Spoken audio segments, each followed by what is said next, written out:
Story 1. Weird Stuff. I grew up in Chicago, and although I don't live there now, Chicago still kind of haunts me.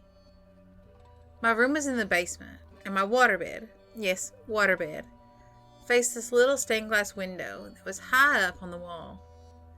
The street light from the outside was one of those orangey colored ones. I woke up with a feeling of terror. At the end of my bed, outlined in orange, was the silhouette of a man in a cowboy hat and a cape. I ducked under my covers and waited in terror. It could have been a dream, but it felt so real. There was this kids show called The Bozo Show. It was full of colorful clowns and bozo buckets. I had a doll that looked a lot like Bozo, and I never really liked it too much when I was young. It was kind of like the clown from the Poltergeist movie. So one day I was hanging out in my room, and I heard a sound at my door, like tapping and shuffling. I looked over, thinking it was my cat wanting in, but there was nothing there.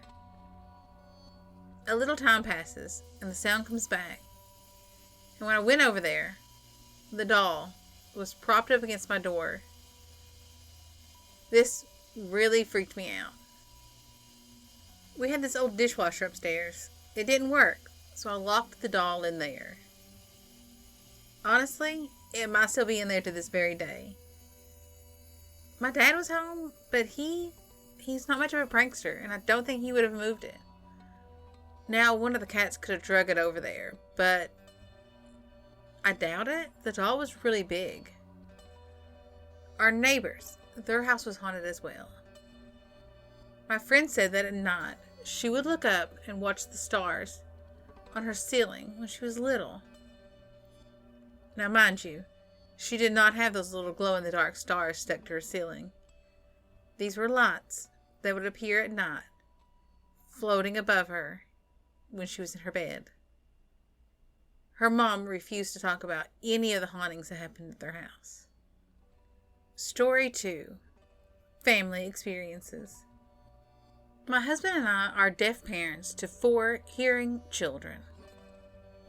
We live in a townhouse in Cape Cod, Massachusetts. The place we live in now is the place that used to be for people that had just came out of prison and needed a place to live while they were readjusting and trying to make a living. This place was owned by a former police officer who was trying to help ex-inmates. He also owned a factory and employed a lot of ex-inmates. One of the guys got really depressed and ended up dying in one of the apartments. Which apartment, I don't know. But I think he might have been the start of the ghostly activities. At the time, I had 2 small children with me. I was in a hurry to leave and go someplace. I was searching throughout the apartment for my son's shoes. I couldn't find them. I really liked ghost stories at the time, so I jokingly told the room to help me find my son's shoes and to leave them someplace I could find them when I came home. I left for 1 hour, and when I came back, as I opened the door, the shoes were in the middle of the living room, in a place I couldn't possibly miss. One night, my husband took all the kids upstairs to brush their teeth before bed. He went into the bedroom to take something out, and he saw in the mirror a reflection into the hallway, just in time to see one of our sons run into his room. He was not happy to see our son run down the hallway with a toothbrush in his mouth. So he walked quickly into the bedroom to call our son to come to him. And then he felt a tap on his back to turn around to see our son staring at him. He asked him if he had just ran into the bedroom from the bathroom. And our son said no. He had been in the bathroom the whole time. My husband swears that in the mirror, he saw a boy that looked just like our son, run into the bedroom. One night I got violently sick. I went to bed early to sleep it off. I felt my bed being bumped.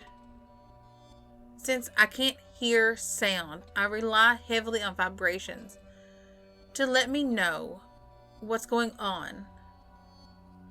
I just ignored it, thinking that it was my husband or kids coming into the room. As I laid there, with my back to where the bump occurred, I felt someone rubbing my back, as if to say, I will be okay.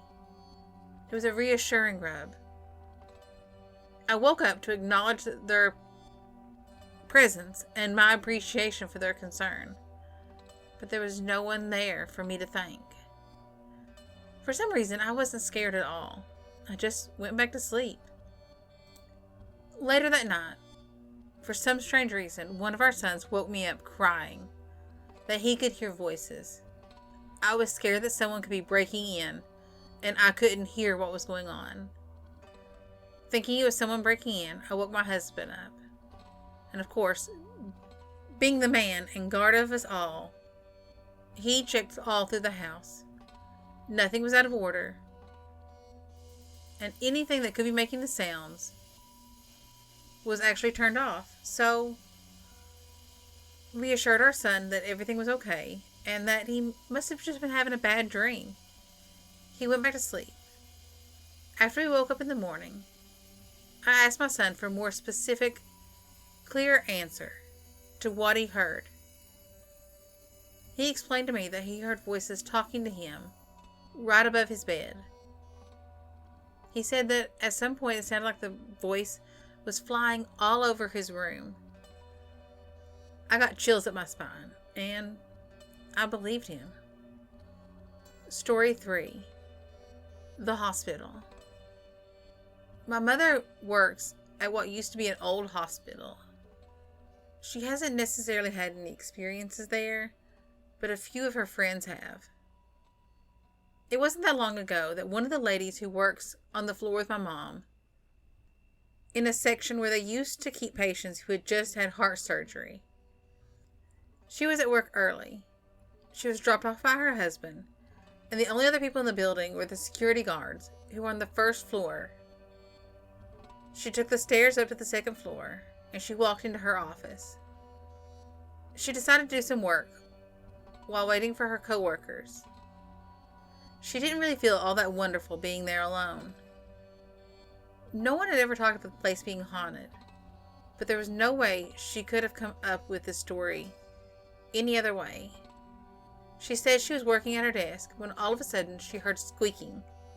She looked out the door to the hallway, and she heard nothing.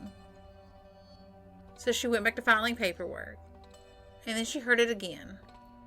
She said it sounded almost like the wheel on a grocery cart as it wobbled back and forth. She started to get a little nervous. Thinking that maybe it was just her imagination, she stepped out into the hallway and looked towards the end closest to her office. She saw nothing. But when she turned around, she saw an old stretcher sitting out in the hall at the opposite end from her office. She freaked out, and she bolted for the stairs. Running down to security, she asked them if maybe there was any possibility that there was any stretchers left over from when the building used to be a hospital. The guard answered no, there was none left here. They were all taken out and either given to other hospitals or taken to the dump. She was scared to go back up to her office until more people got to work. When she finally went back to work, it was gone.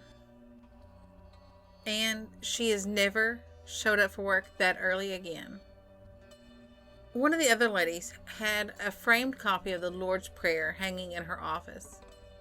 It was a private office, and only she had the key. When she came into work one day, she found it laying on the floor. She picked it up, put it back on the wall, and sat down at her desk. The picture literally flew off the wall and hit the corner of her desk. She thought it was strange, but put it back up and called her mother, who was a very strong believing Catholic. She told her daughter, let it go for a little while, see what was going on, and if it happened again, call her. They didn't have to wait, because literally the picture flew off into the corner of the desk again. The mother said, hang up. Pick up your rosary beads, put them over the picture, and see what happens. She did. She hung her rosary over the picture, and it never fell off the wall again. I'm not really sure if there's just one spirit in the building, or maybe more than one. It wouldn't surprise me if maybe they were still hanging around, because that's where they died. Spirits have been known to haunt where they died, simply because they don't know anything else. But if you ask me, maybe the ones who are still here have some reason to be angry with the building. Either way, it gives me the creeps to walk through there when I want to go visit my mom. I don't see how anyone could stand to work there. Thanks for listening. I hope you enjoyed the stories. If you did, give me a thumbs up, hit that subscribe button. I really do appreciate it. Bye.